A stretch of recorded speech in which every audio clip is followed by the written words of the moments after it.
मैं कार्तिक लोखंडे। स्वतंत्रता दिवस की पूर्व संध्या पर आप सभी को अनेकों बधाइयाँ।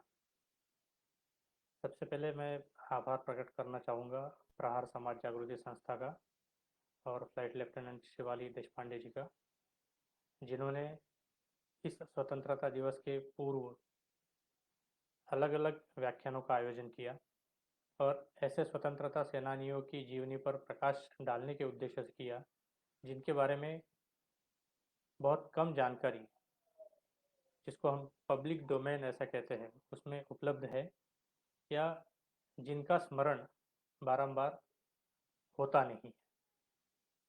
इसी कड़ी में आज हम जानते हैं आद्य क्रांतिकारक जिन्हें कहा जाता है वासुदेव बलवंत फड़के जी, इनके बारे में।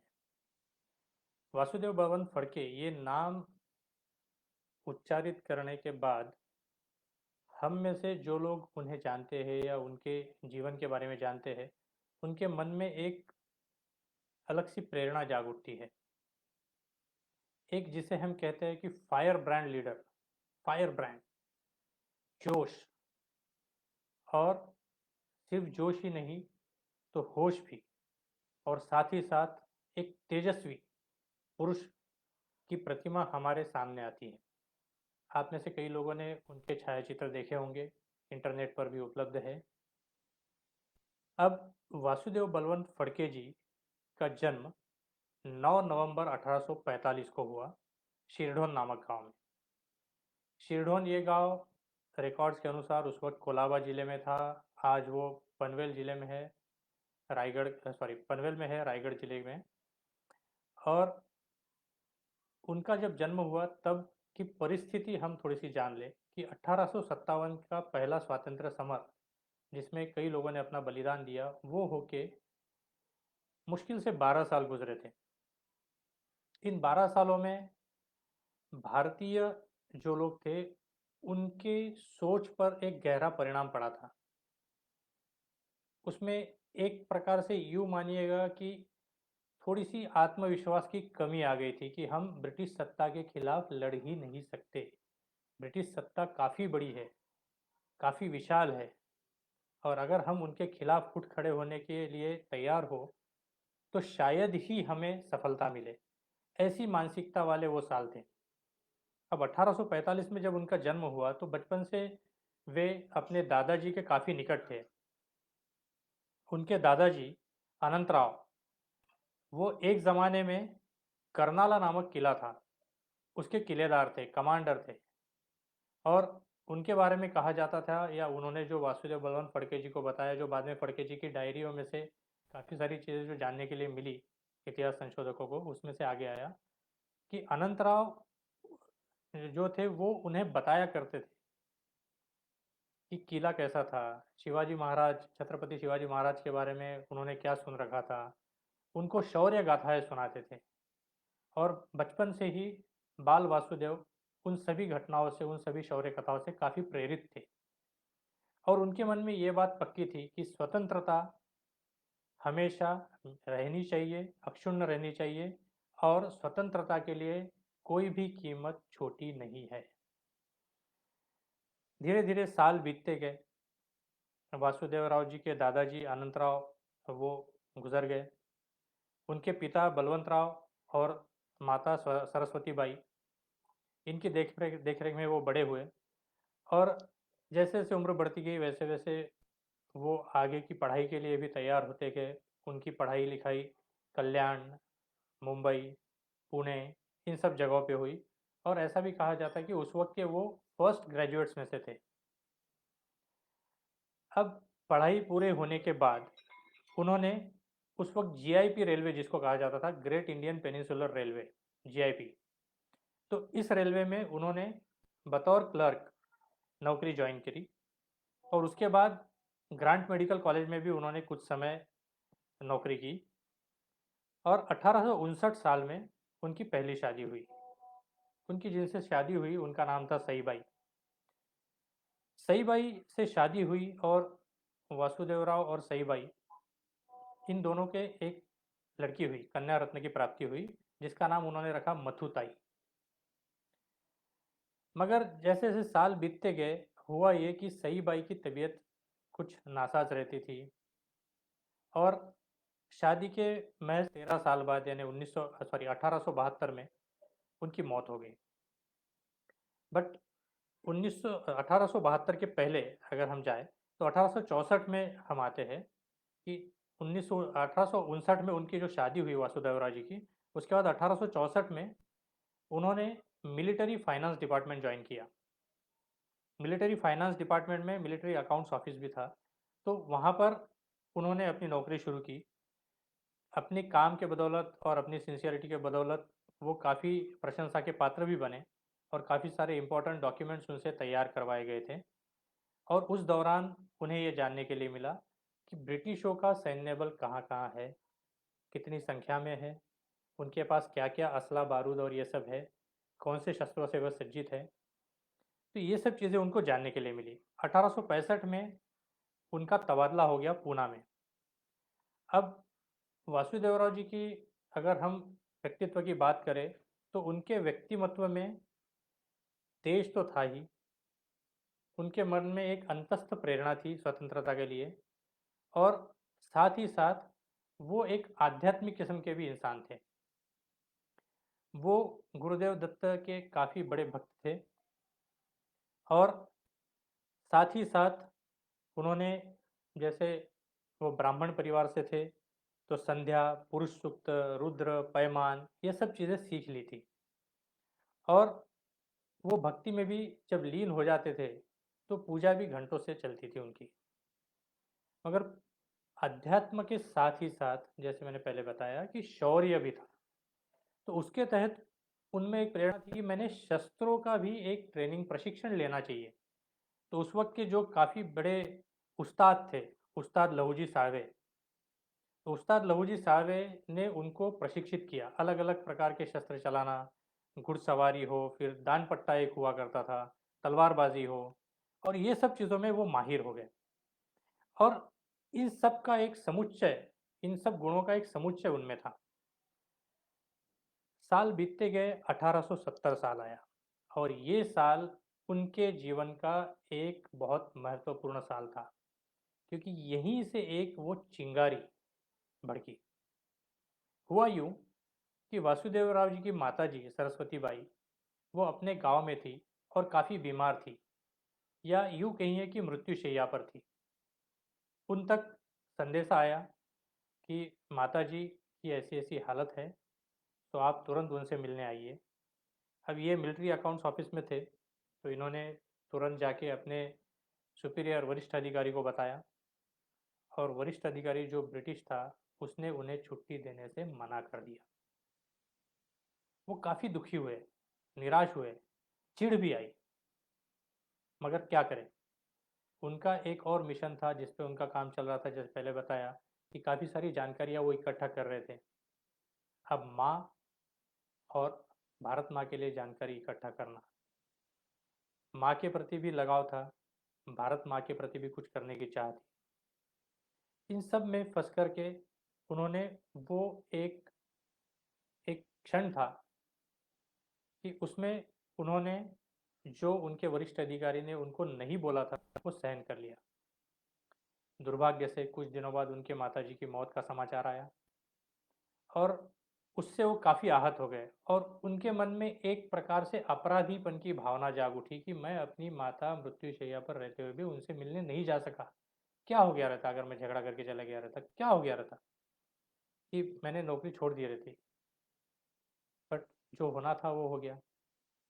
थोड़ा बहुत उन्होंने संयम बरता।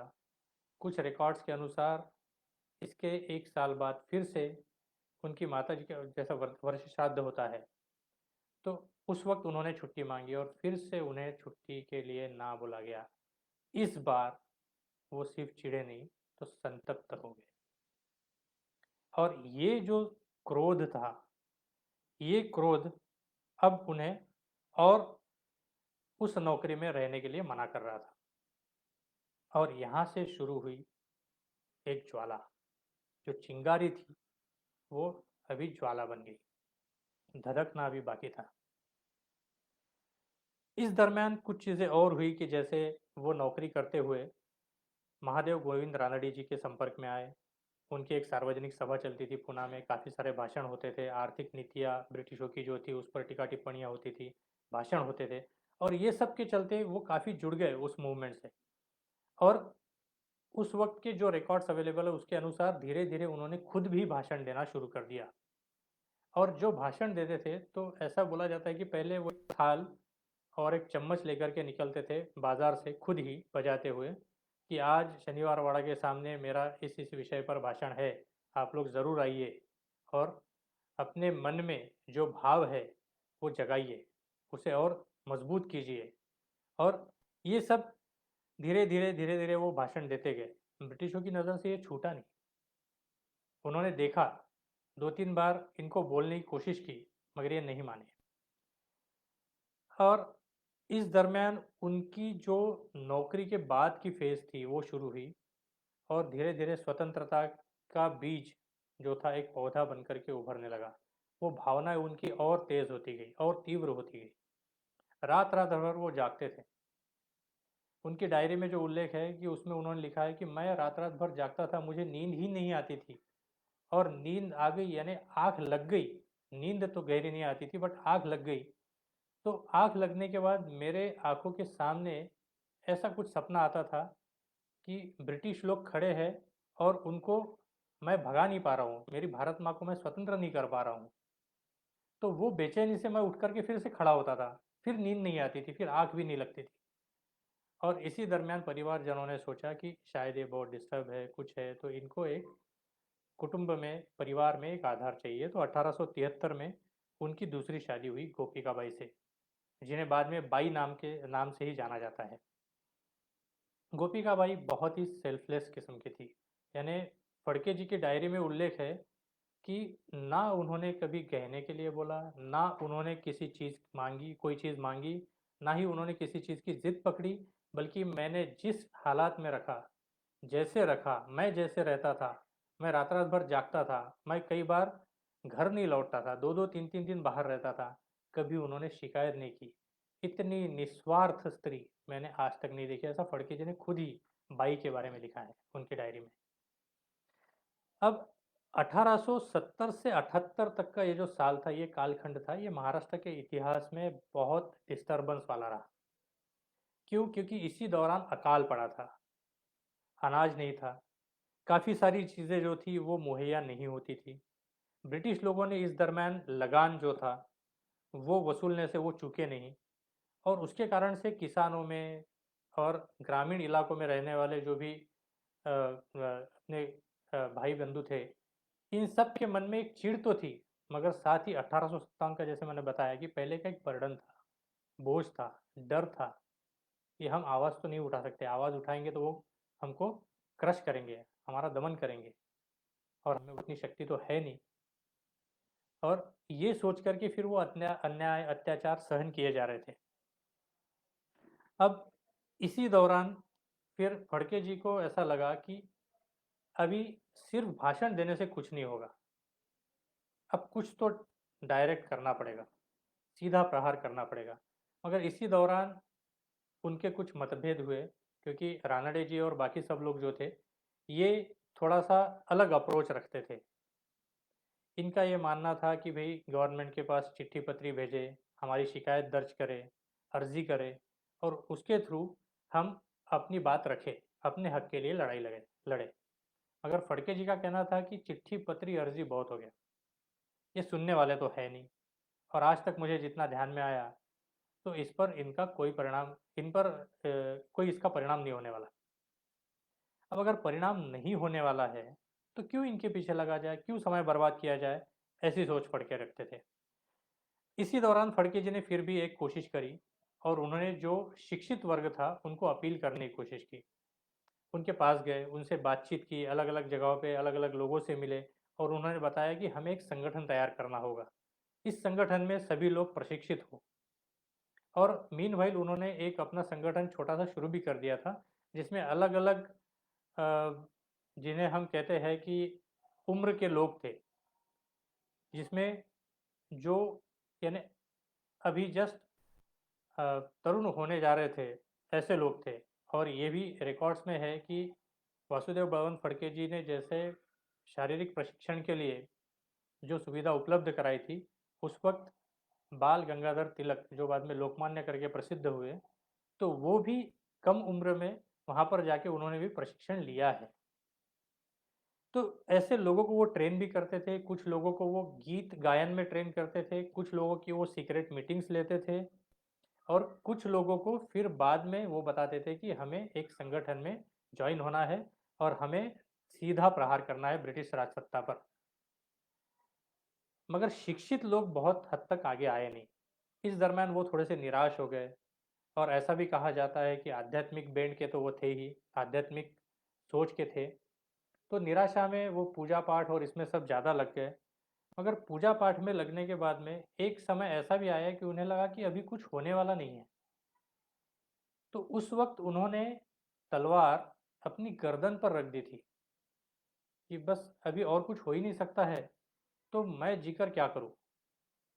मगर ऐसा है कि उस वक्त उन्हें एक फिर से प्रेरणा जो है वो उनमें जाग उठी और उनके मन ने उनको बताया कि ये तो भागने वाला रास्ता है, ये सही नहीं है, लड़ना चाहिए, लड़ने का जज्बा होना चाहिए।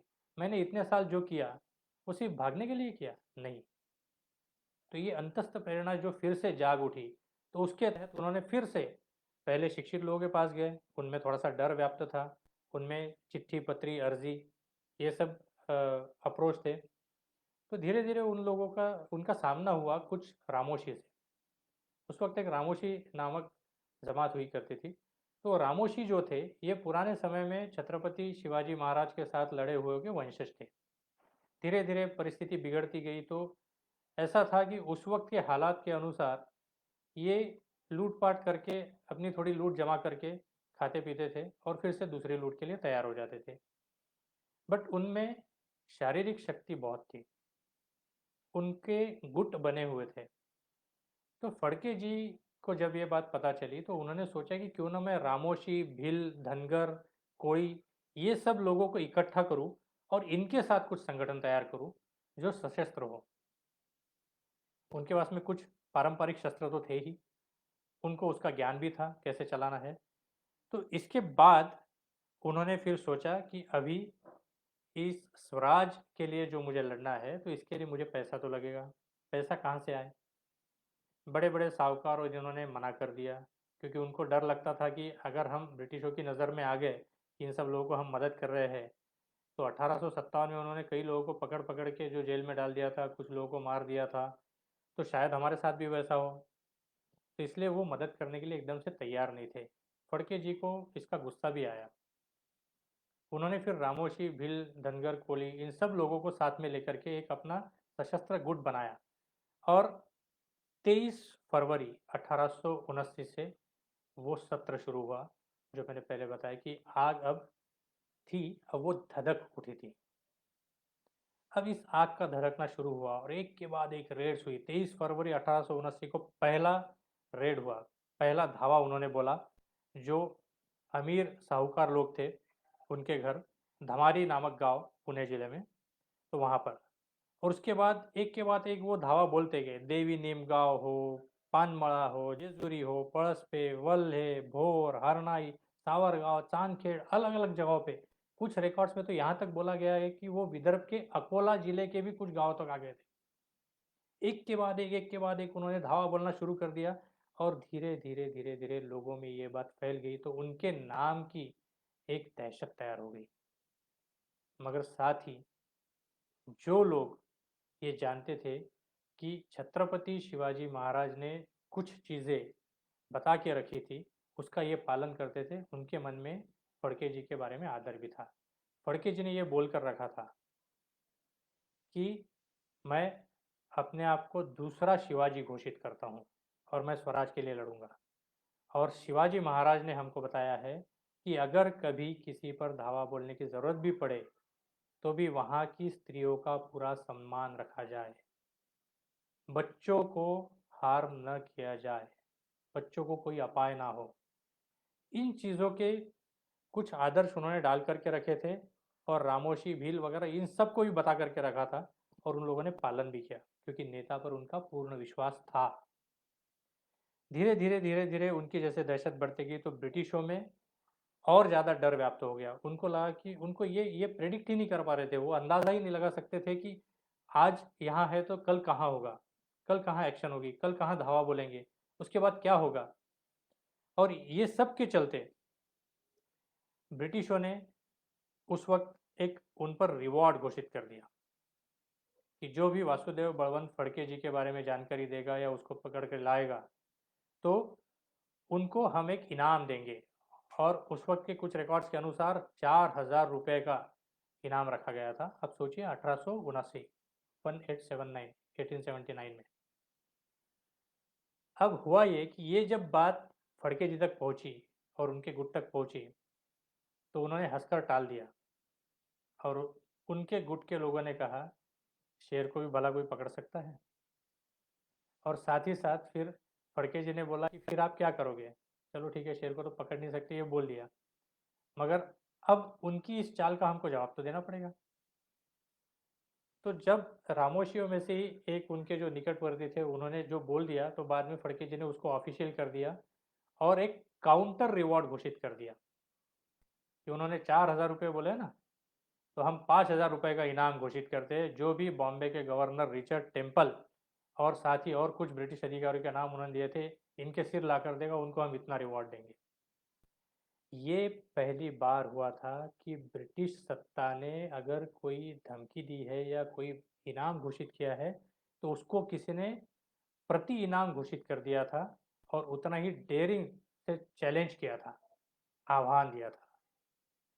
अब ये सब के चलते ब्रिटिशों में और हड़बड़ी व्याप्त होगी और यहाँ तक हो गया कि उनके जो आका बैठे थे उधर लंदन में, वहाँ से भी इनको चिट्ठी पत्री आने लगी कि अरे इसका कुछ करो, बंदोबस्त करो, नहीं तो लोगों के मन में अगर इस व्यक्ति के प्रति आदर भाव निर्माण हो गया और इसके साथ लोग जुड़ते चले गए तो हमको सत्ता जो है यहाँ पर और आगे बढ़ाना मुश्किल हो जाएगा। अब इसके तहत मई 1879 में फड़के जी की एक्टिविटीज़ और बढ़ती गई और मीनवाइल उन्होंने एक बहुत बड़ा कांड कर दिया जिसको मराठी में पुणे जड़ित कांड ऐसा बोला जाता है। विश्रामबाग वाड़ा और बुधवार वाड़ा के पास के कुछ सरकारी दफ्तरों में उन्होंने आगजनी कर दी पुणे में जाकर। उससे ब्रिटिशों में और भय का माहौल व्याप्त हो गया। वो फड़के ये नाम से डरने लग गए थे। उनके सरकारी दफ्तरों में एक डर व्याप्त हो गया था कि अरे अपने आसपास के कोई हिंदुस्तानी लोग फड़के जी से जुड़े हुए तो नहीं है, संभल कर रहना पड़ेगा। और इसका ये फल हुआ जो रिकॉर्ड्स में उपलब्ध है कि जैसे इनको छुट्टी के लिए मना कर दिया था और कुछ लोगों को अपमानित करना तब शुरू था, तो अचानक से सरकारी दफ्तरों में जो हिंदुस्तानी काम करते थे उनका अपमान नहीं हुआ। यूरोपियन अधिकारी ब्रिटिश अधिकारियों ने उनका मान सम्मान रख के उनसे बात करना शुरू किया। अब मई 1879 में फड़के जी ने एक घोषणा पत्र जारी किया। उस घोषणा पत्र में उन्होंने कुछ मांगे रखी थी। सबसे पहली मांग तो ये थी कि अकाल की परिस्थिति को ध्यान में रखते हुए सस्ता अनाज दें। दूसरा ये था कि रैयत के लिए रोजगार दे। उस वक्त किसानी वगैरह में जो लोग लगे हुए थे उनको रैयत बोला जाता था, रैयतवाड़ी की सिस्टम थी, तो इनके लिए एम्प्लॉयमेंट रोजगार उपलब्ध कराया जाए, मुहैया कराया जाए। तीसरा था कि लगान जो है जबरन जो वसूला जा रहा था ऐसी परिस्थितियों में भी उसको कम किया जाए। और उसके अलावा उन्होंने एक और बड़ी मांग रखी कि जितने भी यूरोपीय अधिकारी हैं इनकी पगार कम कर दी जाए, क्योंकि हिंदुस्तानियों के और यूरोपियन अधिकारियों के पगार में काफ़ी बड़ा अंतर था। ये सब मांगों का उन्होंने घोषणा पत्र जारी कर दिया। अब और ऐसी चीज़ें होने लगी कि जो शिक्षित वर्ग पहले इनके साथ जुड़ने के लिए तैयार नहीं था डर के कारण, तो वो लोग भी अभी धीरे धीरे ये सोचने पर मजबूर हो गए कि अरे कोई तो चैलेंज कर रहा है, ब्रिटिश राज सत्ता को खुला आह्वान दे रहा है, तो इनके साथ क्यों न जुड़ा जाए। धीरे धीरे उनको मदद करने वालों की संख्या में बढ़ोतरी हुई। कुछ साहूकार लोग भी खुद होकर के मदद करने के लिए आगे बढ़े। पर इस दरमियान और कुछ चीज़ें हुई जो अच्छी नहीं थी। जैसे एक कार्रवाई के बाद वो जब वापस लौट रहे थे, रात को एक जगह पे कैंप लगा था, तो ब्रिटिश सरकार ने उस वक्त मेजर डैनियल करके एक जिला अधीक्षक थे पुलिस के, ब्रिटिश, तो उनको यह जिम्मेदारी सौंपी थी कि वासुदेव बळवंत फड़के जी का आतंक जो है वो कम किया जाए, उसके लिए आप कुछ भी करो। तो वो मेजर डैनियल भी कुछ लोगों के साथ में, अब फितूर तो हर जगह होते हैं, हम में से भी कुछ गाँव के कुछ लोग फितूर थे। शायद ऐसा था कि जिन साहूकारों पे इन्होंने पहले धावा बोला था उसमें से कुछ लोग इनकी जानकारी देने के लिए आगे आए, और इसके कारण से मेजर डैनियल को ये जब एक कार्रवाई करके वापस जा रहे थे, एक पहाड़ी पर रुके हुए थे, रात के समय कैंप लगा था, तो उस वक्त ब्रिटिशों ने धावा बोल दिया। उसमें इनके गुट के कई लोग मारे गए।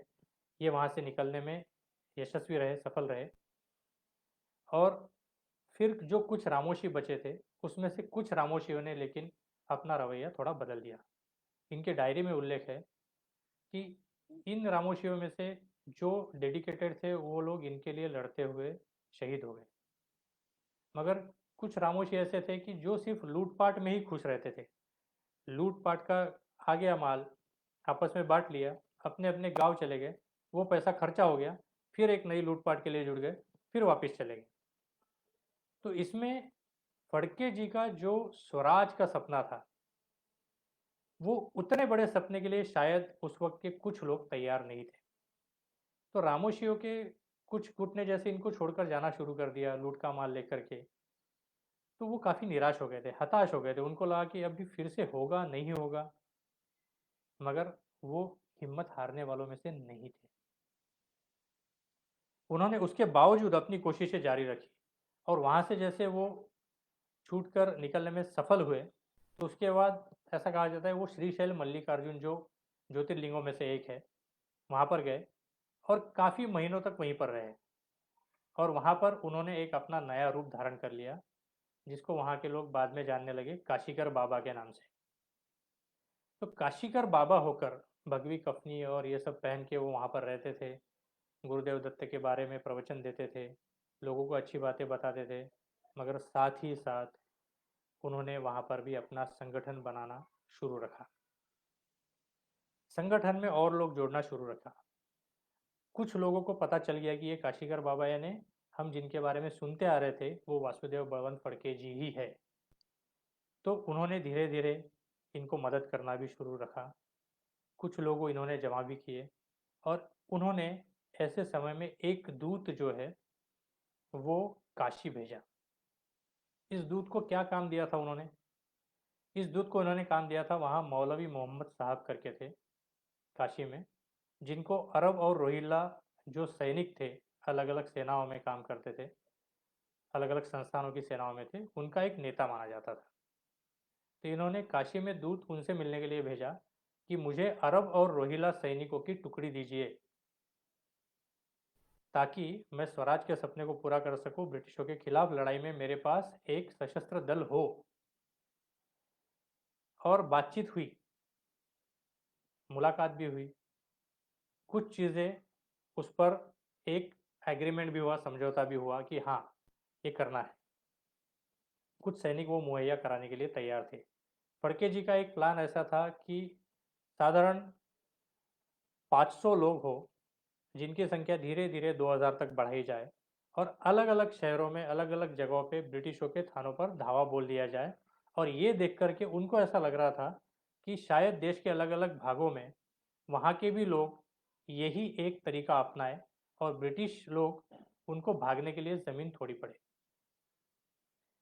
अब ये पूरा बड़ा प्लान था उनका, मगर इसी दौरान हुआ ये कि मेजर डैनियल जो उनके पीछे था, उनका सुराग ले रहा था, वो हैदराबाद गया, हैदराबाद के निज़ाम से मिला। अब कुछ अरब और रोहिल्ला जो थे वो निज़ाम की सेवा में भी थे, मगर निज़ाम से मेजर डैनियल खुद मिलने के लिए गया, एक उस वक्त रिचर्ड मीड करके थे ब्रिटिश अधिकारी, उनके थ्रू। और निज़ाम से मेजर डैनियल ने मदद मांगी फड़के जी को पकड़ने के लिए, और निज़ाम ने उनके कुछ लोग दे भी दिए इस काम के लिए। तो ब्रिटिश और निज़ाम इन लोगों ने साथ में मिल कर के फिर फड़के जी के लिए अलग अलग जंगल, मंदिर, गांव, ये सब ढूंढना शुरू कर दिया। काशीगर बाबा के रूप में जो रहते थे वो धीरे धीरे वहाँ से उनको पता चला कि अरे ऐसा ऐसा हो रहा है, तो वो भी he was on the run कि नहीं, मुझे इतना जल्दी ये लोग पकड़ लेंगे तो आगे के प्लान्स का क्या होगा। तो वो लोग भी, वो फड़के जी भी बचते हुए आगे आगे बढ़ते रहे। मगर फिर से किसी न किसी ने कहीं ना कहीं फितूरी की और 20 जुलाई 1879 में रात को फड़के जी की तबीयत काफ़ी नासाज थी। बारिश में भीग गए थे, बुखार था, खांसी थी और कमज़ोरी आ गई थी। पैदल चलते हुए काफ़ी दूर तक आ गए थे।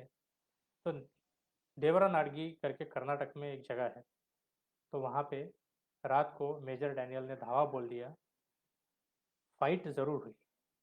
उस हालत में भी फड़के जी काफ़ी बलदंड थे, बलवान थे, तो वैसे हालात में भी उन्होंने फाइट तो दी, मगर वो पकड़े गए। अब पकड़े गए तो वो काफ़ी अंतर्राष्ट्रीय स्तर की खबर बन गई। यानी उस वक्त की जो अंतर्राष्ट्रीय न्यूज़ एजेंसी थी, जो आज भी है, रॉयटर्स, रॉयटर्स तक ने उनके पकड़े जाने की खबर दी। और पूरे देश भर में 22 जुलाई से लेके फिर आगे जैसे जैसे उस वक्त की संचार यंत्रणा थी, समाचार यंत्रणा थी, तो धीरे धीरे 2-3 दिन बाद वगैरह ये सब खबर सब जगह पहुंच गई। जब उनको पूना लाया गया कोर्ट में एक केस चलाने के लिए, ब्रिटिश लोग जो थे वो ये बताने में बड़े माहिर थे कि हम कितने न्यायप्रिय है। वो पकड़ते थे, जेल में मुकदमा चला देते थे और जो उनको चाहिए वैसे ही करके वो सज़ा सुना देते थे। तो जब उनको पुणे में लाया गया था तो रास्ते के दोनों तरफ लोग वासुदेव बलवंत फड़के की जय, महाराज की जय, उनको महाराज भी बोलते थे, महाराज करके भी रेफर करते थे, फड़के महाराज की जय। तो ऐसे उनके बारे में नारे लगे और उस वक्त जो मुकदमा चला उसमें काफ़ी सारे लोग उसमें से जुड़े हुए थे। और यहाँ तक हुआ कि जो वहाँ के निष्णात उस वक्त के वकील थे, जैसे जीवी जोशी, जिनको पुणे में उस वक्त सार्वजनिक काका कहा जाता था, तो ये और ऐसे कुछ वकील ये आगे आए और इन्होंने उनकी केस लड़ने की कोशिश की। उन्होंने ये तक दलील दी कि जो आदमी ब्रिटिशों ने पकड़ कर लाया है ये वासुदेव बलवंत फड़के जी नहीं है, ये वासुदेव बलवंत फड़के जी ही है। ये कैसे आप साबित करोगे? पुलिस वालों को उन्होंने कटघरे में खड़ा किया। काफ़ी चीज़ें हुई, लेकिन हुआ ये कि फड़के जी की खुद की डायरी, और उनको एक ये था कि खुद की जीवनी वो खुद लिखते थे, चरित्र वो खुद लिखते थे, क्या क्या हुआ, क्या क्या अनुभव आए, ये सब। तो उस पर से उसको ही ब्रिटिशों ने सबूत के आधार पर ट्रीट किया और उनको सज़ा सुनाई। अब सज़ा सुनाने के बाद में उनको अंडमान भेजा जाए, ऐसे कुछ लोगों का मानना था। लेकिन ब्रिटिशों को डर था कि अंडमान में जो 1857 के बंदी थे, 1857 का जो स्वातंत्र्य समर था पहला, तो उसके कुछ बंदीवानों को वहाँ पे अंडमान में रखा गया था। तो इनको डर था कि वो उनको साथ में जोड़ करके कुछ और ना कर दे, कुछ नया विद्रोह ना तैयार कर दे, अंडमान ही हाथ से चले गया तो इसलिए उनको उन्होंने सोचा कि बहुत दूर एडन, पोर्ट ऑफ एडन पे भेजा जाए। ये आज जो यमन नाम का देश है तो उसमें है। तो फोर्ट ऑफ एडन में उनको भेजा गया और उस वक्त के बारे में भी ये कहा जाता है कि जब उनको वहाँ पे एडन में जहाज से भेजा जाने वाला था तो ब्रिटिशों ने एकदम पहट का समय चुना, पौ फटने का जो समय होता है उससे भी पहले का समय, कि जेल से फड़के जी को शिप तक ले जाने के लिए। क्योंकि उनको डर था कि जेल से जहाज तक ले जाते वक्त अगर लोगों ने बीच में आके रास्ते में रोड़ा खड़ा कर दिया तो बड़ी मुश्किल हो जाएगी, और फड़के जी अगर छूट के भाग गए तो पता नहीं ये फिर से क्या कर दे। तो ऐसे वक्त उनको ट्रांसपोर्ट किया गया। अब एडन में जाने के बाद में फड़के जी जो थे वहाँ पर भी वो शांत नहीं बैठे। अंतर बहुत था, वहाँ से उनकी आवाज़ कोई नहीं सुन सकता था, उनके खत भी भेजे नहीं जाते थे, कुछ नहीं। अकेले में उनको रखा गया था और वहाँ पे जैसे सावरकर जी के बारे में बोला जाता है कि उन्होंने काफ़ी सारी यातनाएं सहन की अंडमान में काले पानी की सज़ा भुगतते हुए।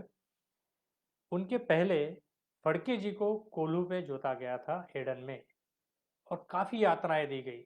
दिन भर खड़े रह रह कर पीठ दर्द देती थी, घूमते हुए पाँव दर्द देते थे, चक्कर आते थे, सब होता था। लेकिन फड़के जी का शारीरिक प्रशिक्षण इस वक्त काम आया, उन्होंने वो सब सहन करके भी अपने अंदर की आग को बुझने नहीं दिया। और वहाँ पर भी उन्होंने एक बहुत बड़ा ये किया कि ऐसा काम किया कि ब्रिटिशों में दहशत फैल गई, वहाँ के जो जेल के अधिकारी थे उनमें भी दहशत फैल गई। एक रात उन्होंने जेल का जो दरवाज़ा था जहाँ पे उनको रखा गया था उसको हिला हिला कर इतना लूज कर दिया कि उन्होंने वो दरवाज़ा उखाड़ दिया। और सिर्फ उखाड़ा नहीं, तो अपने कंधे पर वो दरवाज़ा, यानी वो सीखें जो थी, सलाखें जो थी, वो पूरा एक चौखट रहती है, वो पूरी उखाड़ कर ले जाकर वो जेल की दीवार तक लेके गए उस पर चढ़े, जेल की दीवार लांघ कर भाग गए, वहां से छूट गए वो। दुर्भाग्य की बात ये थी कि वो ऐसी जगह पर थे कि जहाँ की ज्योग्राफी और टोपोग्राफी उन्हें पता नहीं थी, वो गलत दिशा में दौड़ पड़े, जंगल से और ये सब। और रेगिस्तान था, वहाँ पे बालू के काफ़ी विस्तीर्ण एक प्रदेश था, तो उसमें पानी नहीं, कुछ नहीं, दिशा का पता नहीं, धूप है, ये सब में एक समय ऐसा आया कि उनकी शक्ति जवाब दे गई और कमज़ोरी ने कमज़ोरी उन पर हावी हो गई और वो चक्कर आकर गश खाकर गिर पड़े। अब गिरे तो बेहोशी की हालत में थे। जब इधर उन तुरंत ये जेल अधिकारियों को पता चला कि अरे ये भाग गए, कैसे क्या हो गया, यानी आज तक तो कोई भागा नहीं था यहाँ से, किसी ने भागने का सोचा तक नहीं था और ये आदमी भाग खड़ा हुआ, वो भी दरवाज़ा उखाड़ कर। वो उनके लिए मैसिव एक सर्च उन्होंने कमांड की और काफ़ी सारे लोकल लोगों को भी जोड़ा, इनाम घोषित किया और इस सब में फिर किसी न किसी को ये दिखे, बेहोशी की हालत में उनको फिर से वापस लाया गया और उसके बाद उनको जकड़ कर ही रखा गया। उस जकड़न में भी शायद वो पहले राजबंदी थे कि जिन्होंने कुपोषण किया था अपने हक के लिए, राजबंदियों के हक के लिए। और उन्होंने ये बोला था कि मुझे अच्छा खाना चाहिए, मुझे अच्छा पानी चाहिए और मेरे साथ आप अच्छा बर्ताव करें क्योंकि मैं राजबंदी हूँ। और उसके तहत उन्होंने कुपोषण किया था। काफ़ी दिन तक कुपोषण चला, ये शायद पहला राजबंदियों का कुपोषण था, किसी भी राजबंदी ने किया हुआ। और कुपोषण का परिणाम ऐसा हुआ और वहाँ पर के जो हालात थे, बीमारियाँ थी, अच्छे रहने की व्यवस्था नहीं थी, ये सब का परिणाम ऐसा हुआ कि धीरे धीरे उनको क्षय रोग हुआ, ट्यूबरक्लोसिस, टीबी, और उनकी हालत बिगड़ती चली गई। और 17 फरवरी 1883 का दिन आया जब उनके प्राण पखेरु उड़ गए और भारत माँ का ये एक शूरवीर जाबाज पुत्र माता की सेवा में अर्पण हो गया। ये फड़के जी की जीवनी हुई।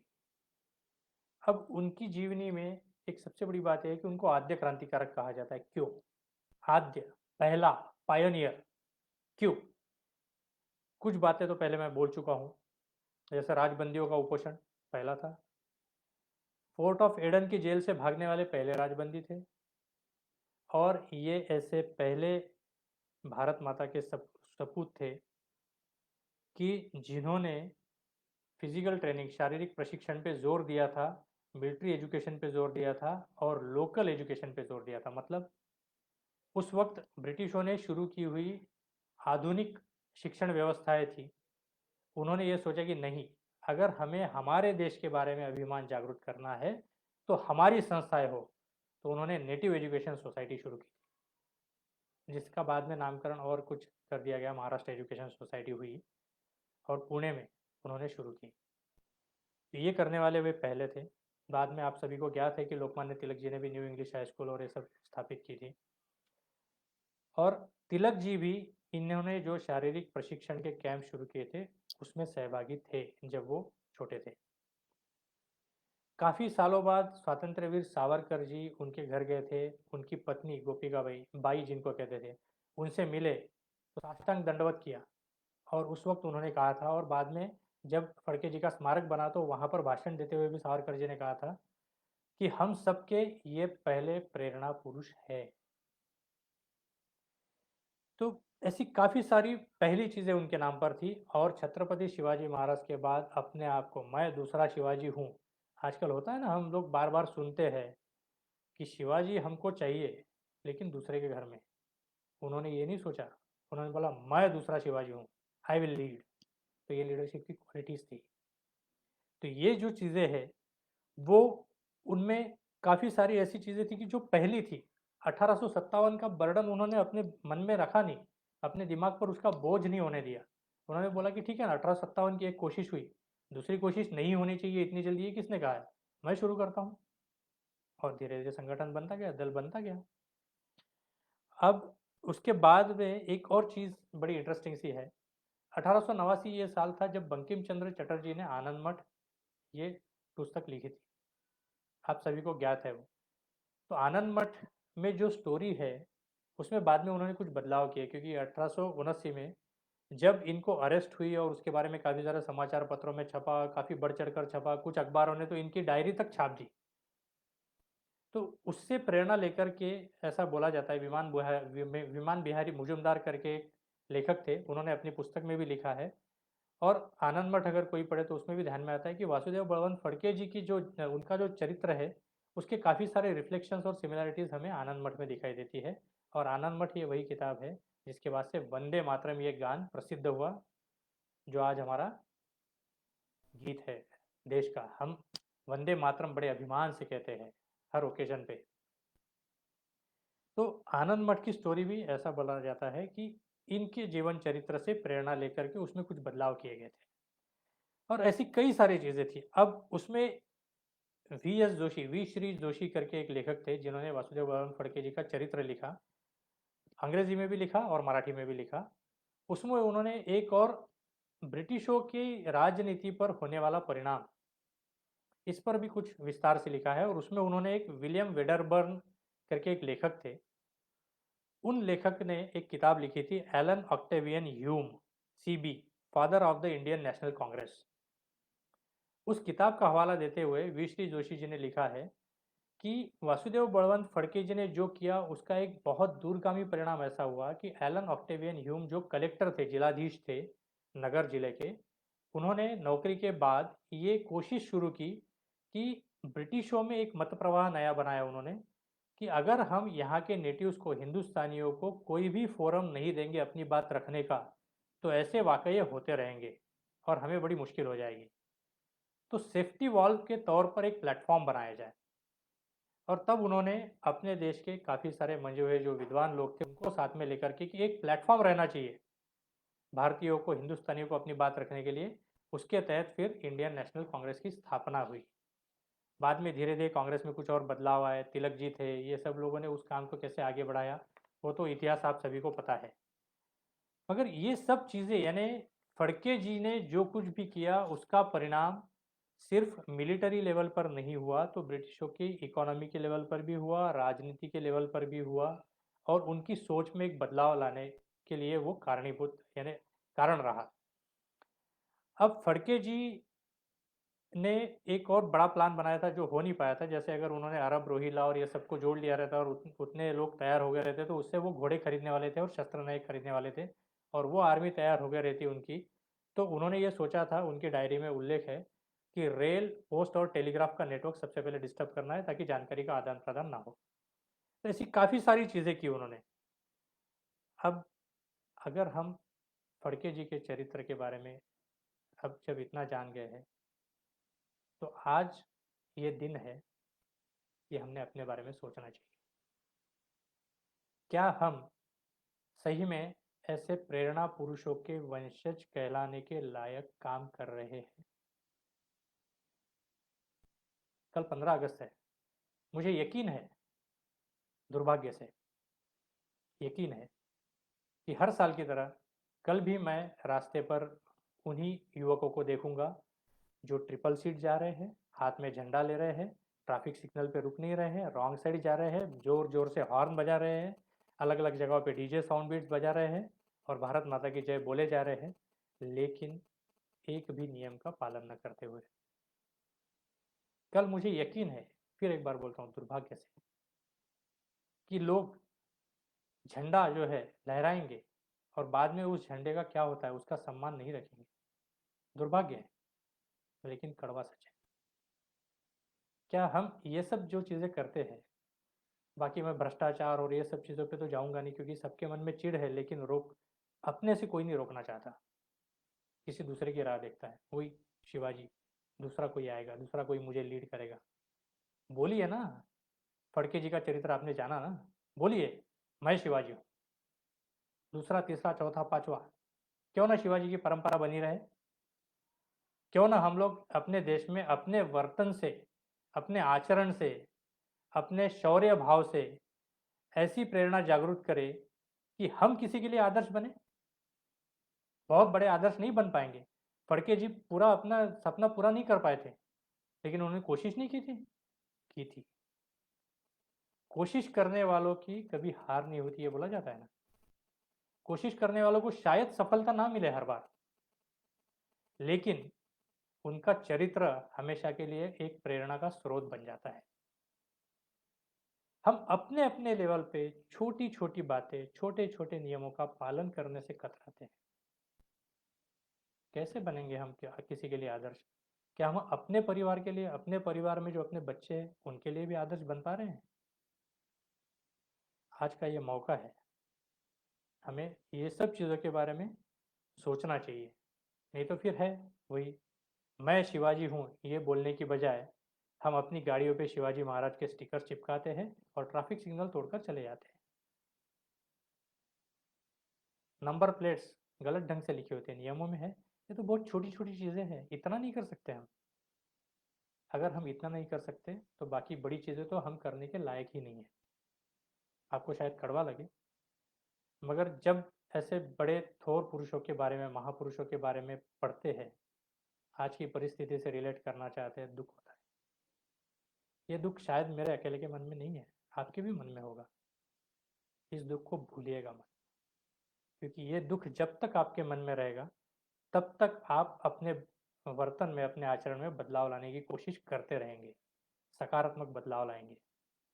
और मेरे ख्याल से आज तो आपने चरित्र सुन लिया, कल से हम ये अगर प्रतिज्ञा कर लें कि मैं अपने जीवन की एक ऐसी ओछी बात छोड़ दूं और एक ऐसी सकारात्मक बात अपना लूं जो मैं जिंदगी भर के लिए नहीं छोड़ूंगा, और जिसमें मेरा, मेरे देश का भला हो,